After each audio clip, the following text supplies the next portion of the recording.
Buenas tardes, mi nombre es Javiera Acevedo, soy alumna de la modalidad semipresencial de la carrera de psicología y hoy día le voy a presentar mi trabajo integrativo del ramo de taller de aprendizaje. Bueno, para hacer este trabajo, primero se nos solicitó hacer un diagnóstico y después, luego de pasar las 3 unidades del ramo, hicimos nuevamente el instrumento para ver qué diferencias hay entre antes y el post del ramo en sí. Bueno, debo comentar que cuantitativamente no existe mucha diferencia entre uno y otro, puesto que en la primera oportunidad obtuve 34 puntos y en la segunda oportunidad 35 puntos. Lo que sí tengo que comentar que la segunda oportunidad, cuando realicé la autoevaluación, me di cuenta de que la realicé de manera más reflexiva, o sea, conociendo un poco, conociendo más de lo que eran los hábitos de estudio, la gestión del tiempo, cómo se producía el proceso del aprendizaje, cómo aprendemos a aprender, cómo utilizamos las distintas técnicas, la síntesis y la importancia que es de el tener un espacio de estudio, de tener una programación para estudiar, una planificación, una organización.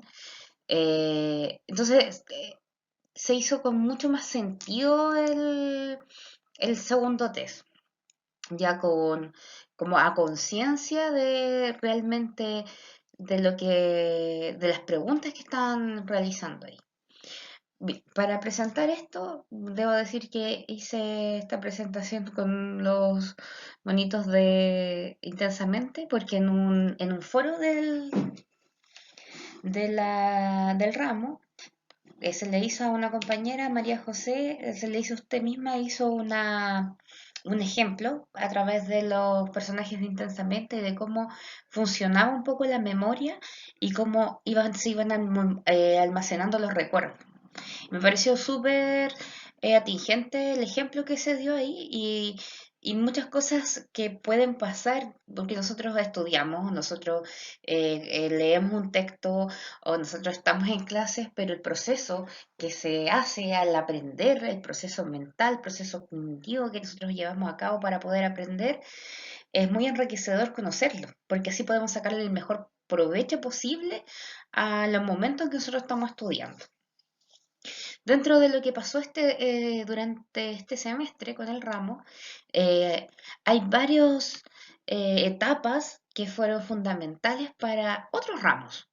Por ejemplo, la gestión del tiempo, el aprendizaje significativo, varias cosas que nos dieron en este ramo que nos sirven de manera transversal en todos los ramos. Y pudimos, a modo personal, tomar contenidos de psicología, eh, contrarrestarlos o compararlos con contenidos de introducción profesional, con estadística, y lo bueno que tiene, y que debo decir, lo que tiene la universidad, que van todos los ramos encadenados, que no es que, por ejemplo, como en el colegio, o como fue antes cuando estudié, por ejemplo, territorial, políticas públicas, y uno con otro no conversaban los ramos entre sí.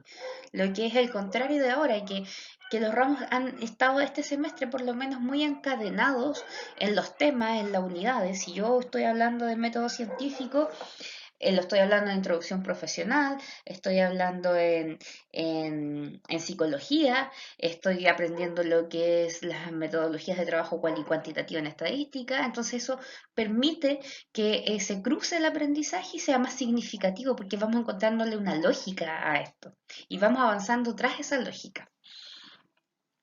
En términos del ramo y de lo que pasó en este proceso, como les dije, cuantitativamente a lo mejor de 34 a 35 puntos no es tanto, pero sí hábitos que yo hacía inconscientemente. Yo hace 10 años que había estudiado mi otra carrera de origen, a la carrera que estoy estudiando ahora, necesariamente tuve que adoptar ciertos hábitos y cambiar ciertos hábitos de estudio, porque generalmente destacaba los textos, hacía resúmenes, pero el tener ese estudio activo el tener la planificación, porque los tiempos no son los mismos que antes.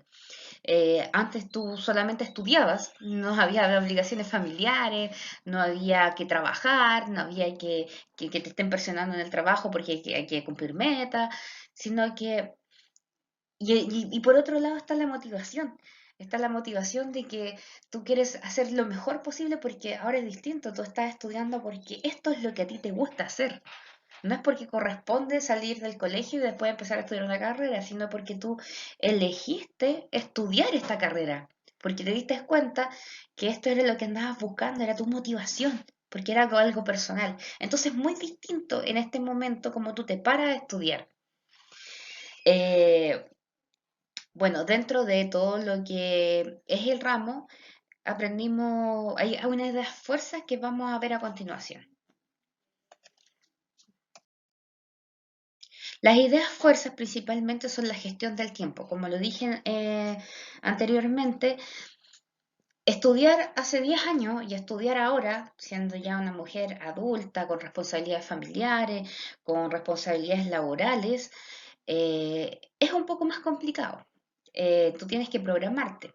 La gestión del tiempo, vamos a hablar tres palabras que son fundamentales, que son la planificación, la organización y la priorización. Dentro de esto, qué tuve que hacer? Primero que todo, organizarme. ¿Cuáles son los tiempos que yo puedo estudiar? ¿Cuáles son los minutos del día que yo puedo estudiar? ¿Cuánto determino yo mi trabajo? ¿Cuánto determino yo mi familia? ¿Y cuánto voy a determinar al estudio? Hay un término que dijo la profesora en clase presencial que es la procrastinación y que salió también en el primer video de clase, que es dejar todo a última hora. Cuando estudié la primera vez trataba de no hacerlo y trato en lo posible de no hacerlo, pero ya cuando se juntan muchas cosas, de repente dejas cosas para última hora y pierdes un poco el control. Y eso es lo que hay que tratar de evitar, de no perder el control de las cosas que tienes que hacer. Y para eso surge la planificación, la organización y la priorización, que fue muy fundamental, porque uno siempre quiere abarcar todo, pero hay veces que con la contingencia, con los quehaceres que tenemos que ir priorizando. Y me acuerdo que en la primera clase usted nos dijo, de repente van a tener que priorizar por ponderación, por lo que vale eso en la nota, por lo que te cuesta más, por hacer las cosas, de repente uno hace las cosas que son más livianas para uno porque es más entretenido hacerlo, pero ir priorizando. Entonces, para eso, y con todo lo que estudiamos en términos de gestión del tiempo, realicé un calendario composite, que es este que está aquí. No sé si, bueno, no está, el de esta semana está en elaboración, pero en este calendario voy poniendo las actividades que tengo que realizar en la semana por orden de priorización. El color verde son los foros, el color morado son las cosas como importantes. Por ejemplo, aquí tengo examen de taller de aprendizaje, examen de introducción profesional. El color celeste que no estaba ahí es para ver los controles y otro color amarillo es para ver los trabajos. Entonces los voy organizando desde lo que menos me demoro, lo que más me demoro y en orden de importancia. Así puedo tener la claridad de todo lo que tengo que hacer y como dice el- los apuntes de clases, me voy haciendo un seguimiento, una autoevaluación de cómo vamos surgiendo los procesos.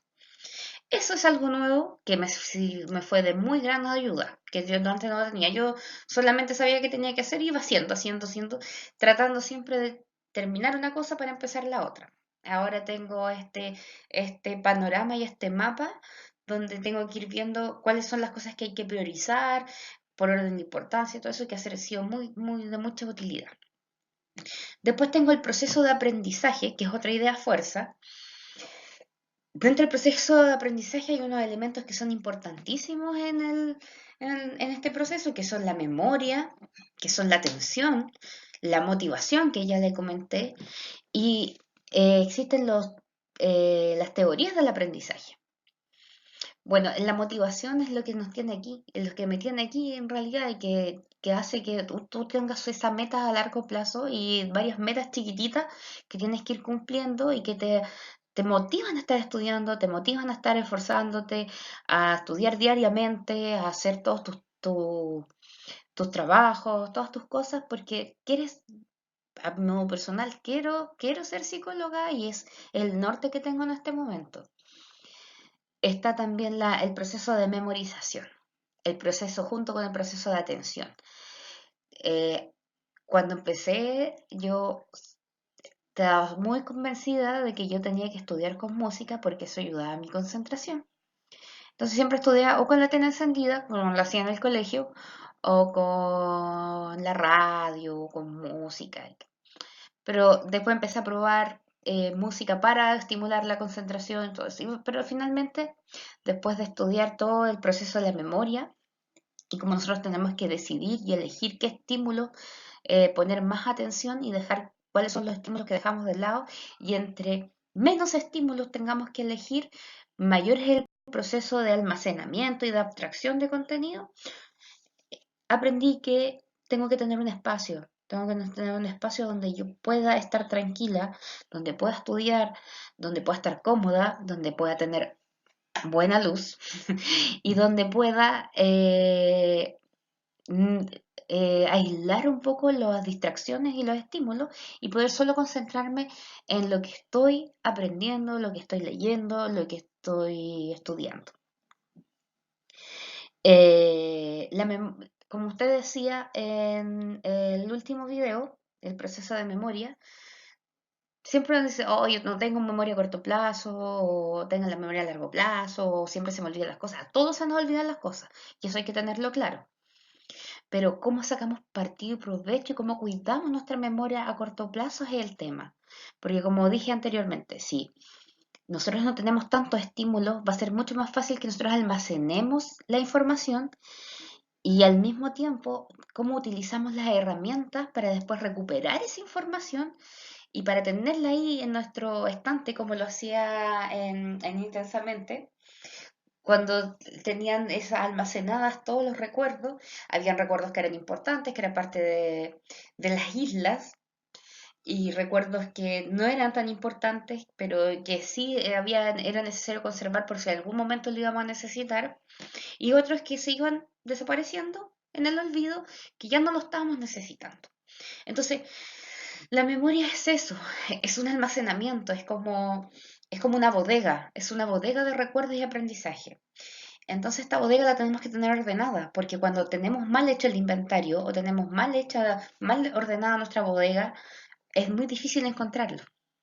Entonces, si tenemos puros estos recuerdos, donde no hay tantos estímulos que están entorpeciendo o están ensuciando ese recuerdo, va a ser mucho más fácil conservarlo. Después tenemos el aprender a aprender, que es lo que me resultó muy, muy, muy agradable. Me resultó que encontré tan cierto. Ahí nace una diferencia entre el aprendizaje memorístico y el aprendizaje significativo.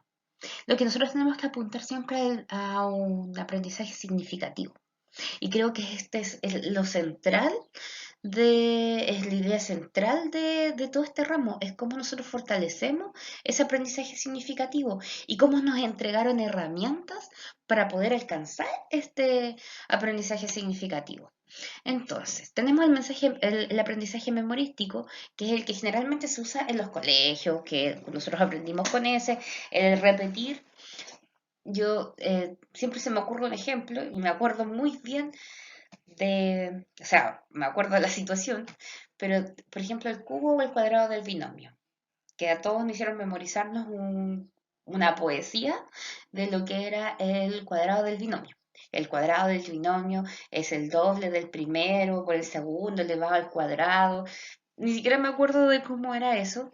Si me preguntan, no me acuerdo para qué sirve. Si me hacen resolver un problema matemático recitando eso, no creo que lo pueda hacer. Pero sin embargo existen otro tipo de recuerdos. ¿Cómo puedes tú el cuadrado del binomio relacionarlo con, con algo de tu experiencia si te hacen aprenderlo así como un poema? Por ejemplo, me acuerdo de los huesecillos del oído, martillo, yunque y estribo. Eso para mí nunca se me olvidó porque lo asocié con herramientas. El martillo, el yunque y el estribo. Lo asocié siempre con herramientas y eso, y sonaba como rítmico, martillo, yunque y estribo, martillo, yunque y estribo. Entonces eso es fácil relacionarlo con otros conocimientos que nosotros tenemos. O hacerlo rítmico, como decían las teorías del aprendizaje de Bach, el auditivo, claro, porque sonaba rítmico el oído, martillo, yunque y estribo. Entonces suena muy rítmico y eso hace que sea más fácil de incorporarlo. En cambio, el cuadrado, el cubo y el binomio nunca me sonó rítmico, nunca funcionó. Creo que me lo aprendí para la prueba y de ahí lo olvidé. Eh, Dentro del proceso de aprendizaje que me salté están estas teorías del aprendizaje que acabo de mostrar. Bach nos dice que existen maneras de cómo nosotros podemos percibir mejor las cosas y cómo podemos incorporarlas mejor. Hay personas que tienen habilidades para hacer la incorporación de conocimiento a través del sistema auditivo, otros a través de visual, otros kinésica. Cuando hice el test de Bach me salió visual y kinésica. Entonces, ¿qué haces tú con eso? Eso te sirve para tú empezar a incorporar técnicas para que tú puedas retener información y para que tú puedas hacer ingresos de la información. También tenemos el DECOL. El DECOL te dice que existe aprendizajes que son abstractos y aprendizajes que son concretos, o sistemas de aprender de manera abstracta o concreta, por la experiencia.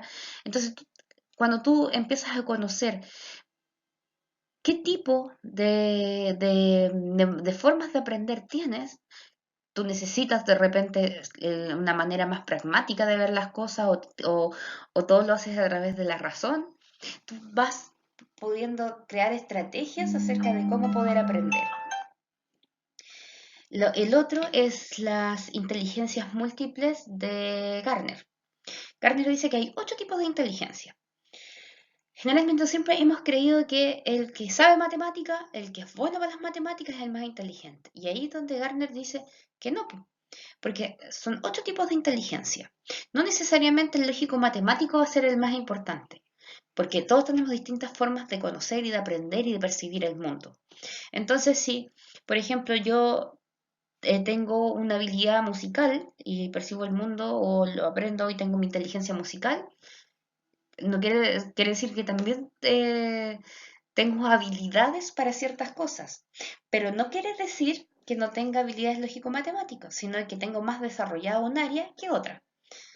Todas estas teorías de aprendizaje no son, eh, no es que tú te tengas que encasillar en una, sino que te sirve para saber cuáles son tus fortalezas y dicho, para fortalecer también las que tengan más débiles, ¿ya? Después tenemos, cuando aprendimos a aprender, ya teníamos claro que hay que hacer una planificación, hay que tener un programa, hay que aprender a priorizar, tenemos el proceso de aprendizaje, que hay distintas teorías para aprender, eh, que la motivación es muy importante, que la memoria es un proceso muy importante, la atención, pero también tenemos el aprender a aprender, donde surge también el memorístico, como lo dije, y el aprendizaje significativo. Pero, ¿qué es el aprendizaje significativo? El aprendizaje significativo nos dice que es un aprendizaje que es a largo tiempo. Nosotros cuando vamos ingresando nueva información, ¿qué vamos haciendo? Vamos asociando con cosas, las vamos asociando a cosas que ya nos han pasado, a experiencias, y eso hace que nosotros nos recordemos y que la podamos almacenar de alguna manera. El aprendizaje significativo tiene varios elementos.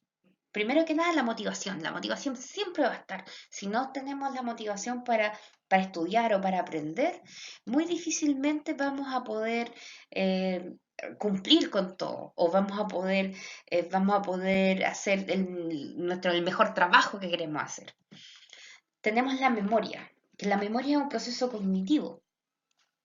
Es como nosotros almacenamos la información y el mecanismo que tenemos después para recuperarlo, como el ejemplo que les di de la bodega o verlo como una farmacia.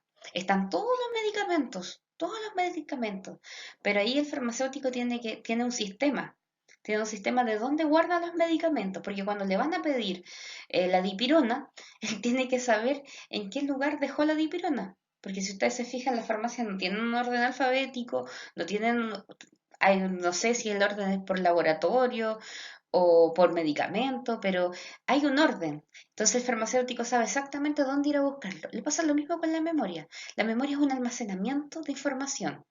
Tenemos la memoria a corto plazo, cuando nosotros estamos recién aprendiendo, pero esa memoria a corto plazo hay que saber cuidarla. Porque todos tenemos memoria a corto plazo. El tema es cómo hacemos el proceso de memoria sea efectivo para que podamos almacenar de buena manera esa memoria y podamos recuperarla al mismo tiempo de buena manera, saber dónde están, porque en algún momento la vamos a utilizar. Y cuando la necesitemos utilizar, tenemos que saber dónde ir a encontrarla, como la dipirona. Por eso la memoria, durante el ramo nos enseñaron ciertas técnicas. Existen herramientas para el estudio, que esas herramientas son el poder de síntesis. Porque cuando nosotros tenemos ese poder de síntesis, recuerdo en la primera clase presencial Antonio, un compañero, un compañero que es de Erika, nos dijo, yo hago resúmenes. Yo también hago resúmenes. Pero ¿qué haces tú en el resumen? Porque me acuerdo que la profesora dijo, eh, la idea no es escribirlo con tus propias palabras. Y Antonio dijo, la idea es ir conversando con el texto. Y lo encontré súper razonable ese tema, porque tú cuando vas haciendo una síntesis del texto, vas conversando con él. Vas diciendo, ah, ya, pero no entiendo bien, lo entiendo mejor así. Y si esto yo lo pongo en un cuadrado, ah, pero ¿qué quiso decir el autor con esto? Y ahí es como viene la última parte también, que es el pensamiento crítico. ¿Cómo vamos trabajando el pensamiento crítico? Otra de las herramientas que debo decirlo, que desde que aprendí, todo lo hago mapa conceptual, porque es una forma muy práctica de ordenar tu conocimiento, lo que estás aprendiendo de repente. Por ejemplo, en psicología, las corrientes de las escuelas de psicología. Eso hay que ordenarlo, porque te salen hechos, te sale que viene el psicoanálisis, que viene el conductismo. Entonces, cuando tú lo traspasas eso a un mapa conceptual, la claridad que te entrega esa herramienta, el proceso de aprendizaje que te entrega el de estar confeccionando el mapa conceptual y después poder ordenarlo y después poder explicarlo, es una herramienta muy buena para la memoria, porque tú vas como en la farmacia, tú dices, ya, las escuelas de psicología las voy a guardar acá. Y aquí voy a guardar los autores, porque el psicoanálisis el padre del psicoanálisis es Freud. Entonces voy ordenándome mentalmente con mis cuadros, con mis flechas, con todo lo que es visual, porque como yo hice el test de Back y vi que tenía habilidades o que mi forma de aprender era más fácil de modo visual, voy aprovechando eso y voy enlazando una con otra cosa. Después tengo los mapas mentales, que también son muy buena herramienta, sobre todo en psicología, y para las personas que somos creativos es muy fácil hacerlo porque eh, te da para más, es muy amplio, te da para mucho. Y el pensamiento crítico por último, porque ¿qué hacemos ahora con lo que estamos aprendiendo? ¿Qué hacemos con lo que estamos aprendiendo si nosotros no podemos tener nuestra propia opinión o nuestra propia visión de cómo estamos, de lo que estamos aprendiendo? ¿Cómo nos podemos ir sacando hipótesis de lo que vamos aprendiendo? Entonces aquí es cuando entra dentro de, yo lo encajo dentro del aprendizaje significativo. Porque con esto nosotros comprendemos la lectura que estamos realizando. Es una reflexión constante que podemos realizar acerca de la perspectiva que nosotros tomamos frente a un autor. Nos permite examinar el texto y, como decía la Antonia citándolo a él, nos permite conversar con él. Y es así como este conocimiento, esta incorporación, se puede volver un aprendizaje significativo, porque cuando nosotros vamos ordenándolo, vamos sacando nuestras propias hipótesis, vamos haciendo una reflexión de lo que estamos aprendiendo, lo vamos asociando con otras cosas, es mucho más fácil. Me preguntaban mis colegas de trabajo si era más difícil estudiar ahora que antes, si se me hacía mucho más difícil aprender. Y siempre digo, increíblemente, es más fácil, porque tienes más experiencia. Son 10 años trabajando en el sistema público y 10 años eh, teniendo experiencia del trabajo con la gente, especialmente con las mujeres. Entonces, cosas que yo voy estudiando desde la teoría las voy relacionando con la práctica, voy relacionándola con mi entorno. Y es lo lindo de la psicología, es lo lindo que me ha gustado ahora, que todo esto yo lo voy relacionando. Lo mismo que ha pasado con este ramo, que lo que estoy aprendiendo en este ramo lo relaciono con todos los otros ramos.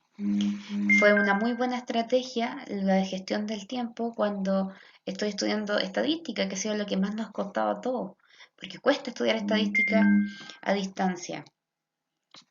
Cuesta estudiar estadística cuando no tenemos un profesor que nos vaya guiando y todo lo tenemos que ir leyendo. Entonces, ha sido bastante mm, útil eh, hacer todo esto de manera consciente, de decir qué rico que estoy aprendiendo. Y eso, por eso siempre en la conclusión del trabajo escrito, que es un poco lo que hablo de lo mismo, la conclusión que me queda es el aprendizaje significativo, que es lo que cruza este ramo. Lo cruza desde un inicio hasta el final. Aprendimos dentro de este ramo también la normativa APA, que también cruza transversalmente por todos los ramos. eh, pero el aprendizaje significativo es lo que tenemos que llegar, es como lo que tenemos que, porque para estudiar esto también tenemos que ser responsables y los conocimientos que estamos adquiriendo los vamos a utilizar y los vamos a utilizar todos. Entonces tenemos que ser responsables en cómo nosotros vamos a ir almacenando y cómo vamos a ir ligando esto con otro. ¿Cómo voy a ligar yo lo que aprendo en psicología como lo que estoy aprendiendo en estadística? ¿Cómo ligo lo que estoy aprendiendo en introducción profesional acerca de entre la ciencia y el conocimiento vulgar? ¿Cómo yo tengo ese pensamiento crítico para entender qué es el pensamiento científico, qué es el pensamiento vulgar, que ese pensamiento crítico que tengo que tener también en estadística para saber qué metodología utilizar? Entonces todo esto se va ligando. Bueno, no me quiero alargar más porque creo que ya me alargué mucho, pero esta es mi presentación para el trabajo integrativo de taller. Eh, Como lo dije y lo he dicho, es un ramo que me gustó mucho, que fue muy agradable estudiar y que agradezco que esté en el inicio de la carrera porque es fundamental para quienes estamos viviendo esta segunda etapa y que tenemos que compatibilizar tantas cosas y que de repente, como no hemos ejercitado nuestro sistema cognitivo, tenemos que volver a hacerlo. Muchas gracias, profesora Anaís, y ahí estamos al habla.